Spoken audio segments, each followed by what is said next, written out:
Dime tu verdad, muy bien que estás pasando. Tú no sabes cómo estoy sufriendo, esto te lo tengo que decir. Cuéntame, tu despedida para mí fue dura. ¿Será que te llevo a la luna? Y yo no supe hacerlo así. Te estaba buscando por las calles gritando. Esto me está matando. Oh no, te estaba buscando.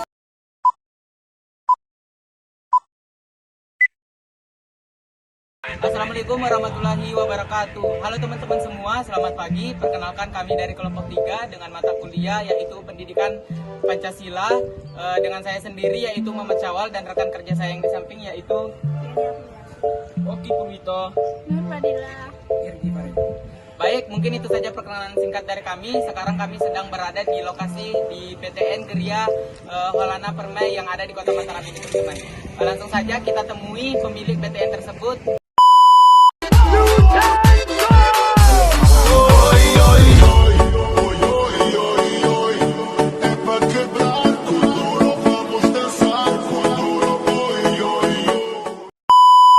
Baik, sekarang kami sedang berada di BTN Geria Holana Permai yang ada di Kota Mataram bersama Bapak pemilik BTN Geria Holana Permai yang ada di Kota Mataram. Baik Pak, dengan siapa? Pak Bram. Oh ya, baik, kami sedang bersama Pak Bram. Jadi gini Pak, izin mengganggu sebentar waktunya. Di sini kami akan wawancara terkait tentang pembangunan BTN yang ada di Geria Holana Permai yang ada di Kota Mataram ini. Baik Pak, kalau boleh tahu sejak kapan Bapak membangun perumahan ini Pak? Perumahan ini sebenarnya kita mengadakan takeover. Oh ya, takeover ya. Jadinya ini belum lama. Kalau PT-nya ini pun sudah kurang lebih 2 tahun yang lalu. Kurang lebih 3 tahun yang lalu. Tapi kita ambil alih masih ada kurang lebih 2 bulan yang lalu.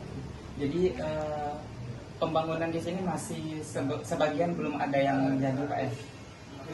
Seperti yang adik lihat, memang sebagian masih progres, tapi semuanya sudah ada progresnya masing-masing. Jadinya masih dalam taraf pembangunan. Bukannya tidak ada, tapi sudah ada. Itu berupa fondasi. Itu nanti akan dilanjutkan. Mungkin kira-kira Pak berapa lama untuk satu BTN itu jadinya? Satu rumah. Iya, satu rumah. 1 bulan. Satu bulan, kurang lebih 1 bulan. 1 bulan kurang lebih. Baik Pak, mau tanya, apa sih tantangan utama dalam menghadapi pembangunan di BTN ini Pak? Tantangannya sih sebenarnya bukan tantangan ya. Kalau sesuatu hal itu kita berjalan sesuai prosedur, sesuai arahan, itu pun tidak ada, karena sudah ada aturan-aturan yang harus kita laksanakan. Tantangan kita kalau secara umum, ya kita harus menjelaskan kepada konsumen prosedur-prosedur bagaimana untuk menjadikan sebuah BTN ini berjalan. Misalnya dia mengadakan KPR, kita akan jelaskan tahap-tahapnya tanpa harus ditutup-tutupi, harus ada transparansi di dalamnya. Jadinya bagi konsumen senang, kita pun berjalan dengan selayaknya. Pak, terima kasih sudah menjawab pertanyaan saya. Baik Pak, saya ingin bertanya lagi ya. Bagaimana sih dampak pembangunan perumahan terhadap lingkungan dan apakah ada upaya dalam mengatasinya? Ini dampak lingkungan itu yang dipertanyakan itu dampak lingkungan apa dulu? Dampak lingkungan secara misalnya berhubungan dengan misalnya masalah ruang terbuka hijau atau apanya, atau terhadap dampak lingkungan secara global dispesifikasi lagi. Ya, secara global. Ya. Kalau secara global, untuk saat ini kan Mataram dalam tahap pembangunan. Nah, apalagi perumahan ini didirikan secara umum itu untuk mengaplikasi atau membantu orang-orang yang belum memiliki rumah tinggal, dibantu untuk mempermudah rumah tinggal. Tapi kalau untuk dampak lingkungan dari pemerintah daerah itu sudah ada aturan-aturan sebelum mendirikan pembangunan di suatu wilayah, itu ada pengkajiannya dan tiap daerah itu ada, dan itu kita berjalan dengan apa yang ada dari pemerintah daerah setempat. Kalau untuk dampak sih, kalau dampak kan cenderung ke negatif ya. Semuanya kalau dipikir dampak ya ada dampak yang tapi kalau untuk lihat pembangunan kita lihat ke pemerintah daerah gitu aja. Kalau dampak pasti ada, dari semuanya sawah berubah jadi bangunan, nanti resapan berkurang, tapi dari pemerintah daerah kan sudah dipikirkan itu. Jadinya untuk dampak sih lebih cenderung kita mengacu ke pemerintah daerah karena sudah ada aturan-aturan baru di kota. Berhubung ini BTN yang baru ini kan otomatis ada yang namanya target per tahun seperti dikatakan tadi. Terus strategi pemasaran setiap perusahaan itu berbeda-beda. Bagaimana strategi pemasaran yang dilakukan oleh BTN ini? Secara umum untuk pemasarannya sih sama aja mas. Kalau untuk perumahan itu di mana-mana sama. Kita punya orang marketing yang mana itu dia bergerak itu melalui lini apapun. Itu bisa, apalagi zaman sekarang melalui media sosial atau apa, itu sangat bisa. Atau yang konvensional, misalnya kita mengadakan pameran atau apa, itu sangat bisa. Tapi untuk target per tahun memang ada karena berhubungan dengan tutup buku ya kan? Itu pasti ada. Yang jelas target ada mas. Dan apabila jika ada pihak yang misalnya ini orang yang membeli BTN kan berbayar berangsuran, apabila tidak membayar sesuai dengan jadwalnya itu, bagaimana tindakan itu atau konsekuensinya? Ini bayar apa? Angsuran. Per bulan Itu kan bukan sama kita mas. Dia berhubungan langsung dengan bank terkait dengan kita. Ya, itu tidak ada hubungannya dengan pihak developer. Karena kalau KPR, selama dia berhubungan dengan bank, terus angsuran, mereka berhubungan dengan bank, bukan dengan developer. Berarti pihak BTN ini dibayar langsung oleh bank, terus pihak ketiga ini, pihak ketiga namanya pembeli juga, pihak ketiga ini bayar angsuran ke bank gitu. Secara umumnya begitu. Oke. Ada lagi? Apakah ada program yang dilakukan untuk memberikan akses perumahan yang terjangkau bagi masyarakat rendah? Kalau itu karena BP apa itu kita karena rumah KPR ya, itu kita pasti berhubungan dengan bank.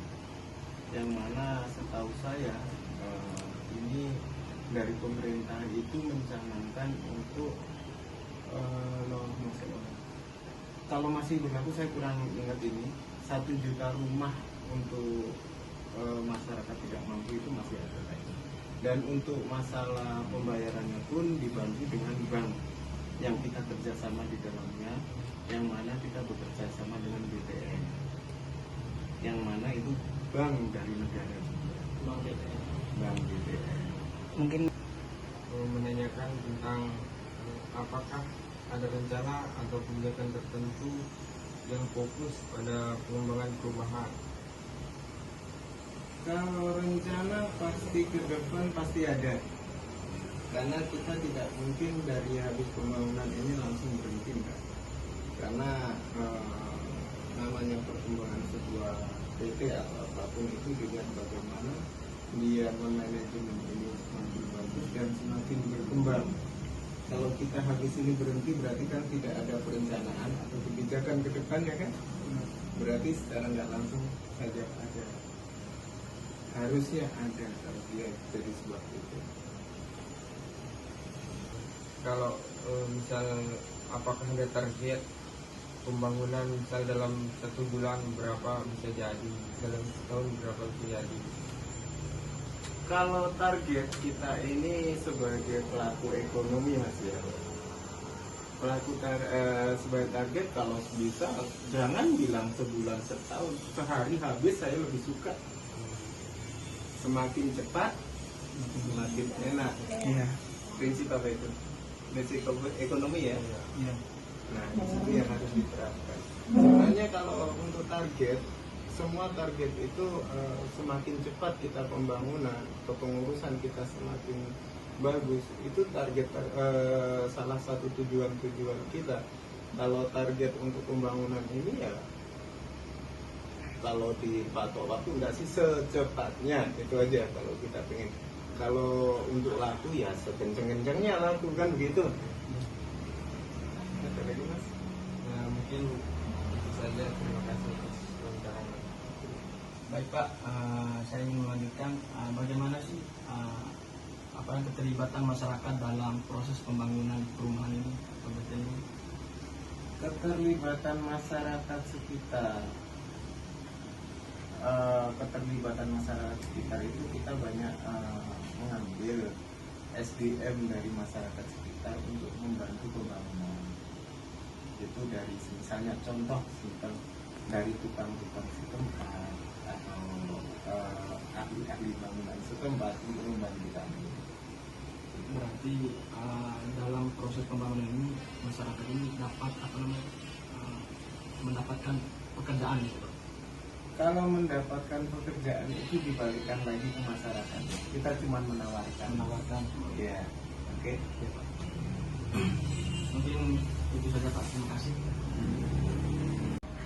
Baik Pak, terima kasih karena telah meluangkan waktunya untuk menjawab pertanyaan-pertanyaan dari kami. Kami dari mahasiswa Universitas Muhammadiyah Mataram, Prodi Ekonomi Syariah. Terima kasih banyak karena telah menjawab pertanyaan dari kami tersebut. Baik, mungkin itu saja Pak ya.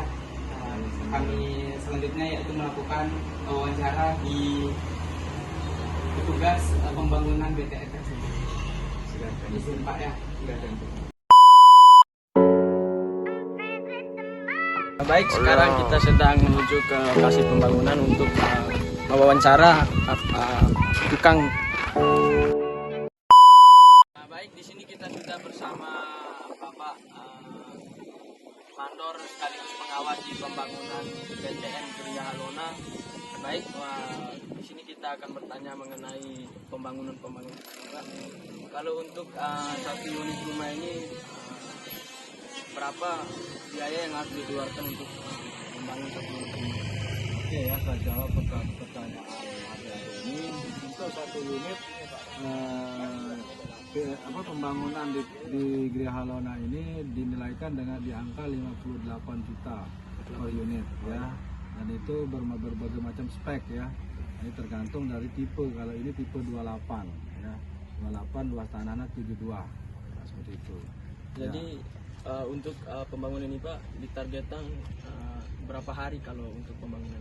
Ini sebenarnya kita targetnya 1 bulan ya, dan insya Allah mungkin per Januari ini kita harus kelar ya, kelar semuanya. Makanya saya kejar target hari ini, bulan ini harus sudah bisa selesai yang sudah naik-naik ini ya. Pokoknya intinya kita dikasih waktu itu per paling telatnya 2 bulan ya, per 1 unitnya sudah sampai terima kunci. Berarti untuk unit-unit yang sudah didirikan ini Pak, apakah sudah ada pemilik atau? Alhamdulillah sampai detik ini sudah ada. Jadi itu pun kita konsumennya menunggu sekarang, menunggu untuk dibangunkan. Jadi begitu dia booking, pesan langsung kita bangunkan. Begitu dia booking, pesan langsung kita bangunkan. Oh ya gitu Pak. Baik Pak, saya ingin bertanya, satu rumah itu berapa sih pekerjanya itu? Pekerjaannya. Ya. Oke, itu aja. Ya. Ada lagi? Nggak ada itu Itu aja. aja. Nah, kalau untuk satu unit kita maksimalkan 2 tukang 2 peladen. Jadi biar bisa tercapai paling tidak itu 3 minggu harus sudah putih ya. Nah, nanti lain lagi untuk tukang finishingnya. Tukang finishingnya itu beda dalam pengecetan, pemasangan kusen, pemasangan jendela, pasang keramik, itu beda nanti tukarnya. Itu kita kasih spek waktu juga 10 hari sampai 15 hari. Makanya kenapa saya tadi bilang bahwa bangunan ini bisa selesai itu maksimal 2 bulan, karena ya itu tadi finishingnya yang lama. kira kalau untuk fisiknya itu paling ya 2 minggu itu bisa kelar. Nah, Pak, untuk materialnya apa saja yang dibutuhkan untuk pembangunan BTN? Oke, untuk materialnya dari nol ya. Ya, Dari nol itu yang dibutuhkan yang pertama adalah batu, buletnya 2 dam ya. Untuk tipe yang kami punya 28. Pasir itu sampai selesai itu 3 dam ya. Pasirnya bata sekitar 8.500 ya, semen sekitar 48 sak ya, besi sekitar 65 lonjor. Itu sangat global ya. Padahal item besinya beda-beda. Ada yang besi 6, ada yang besi 8, ada yang besi 10 ya. Terus mil juga cat. Tuh kalau mil kita nghabiskan 30 sak ya. Cat kita nghabiskan itu sekitar 3 file ya. Terus daun pintu itu 5 daun pintu. Keramik sekitar 34 dus 34 kotak gitu ya. Nah, seperti itu. Nanti kalau pembuatan fondasinya itu berapa lama ya Pak? Kalau pembuatan fondasi itu sekitar 5 sampai 6 hari. Yang satu unit ya. Untuk pembuatan besinya itu 2 sampai 3 hari gitu. Lalu dicor selup, berdiri kolom. berapa semen yang dibutuhkan? Kalau untuk fondasi aja itu Ya, 5 5 ya, maksimal itu udah 5. Untuk selupnya nanti itu berkisaran 4 sampai 5 ya. Ada lagi 5 sak loh ya, bukan 5 ini 5 sak. Baik Pak, terima kasih telah meluangkan waktunya untuk menjawab pertanyaan dari kami. Ya. Kami mengucapkan banyak terima kasih kepada Bapak. Sama-sama ya, saya juga terima kasih atas kunjungan adik-adik yang mau datang ke sini ya. Oke, terima kasih ya. Pak ya. Oke ya.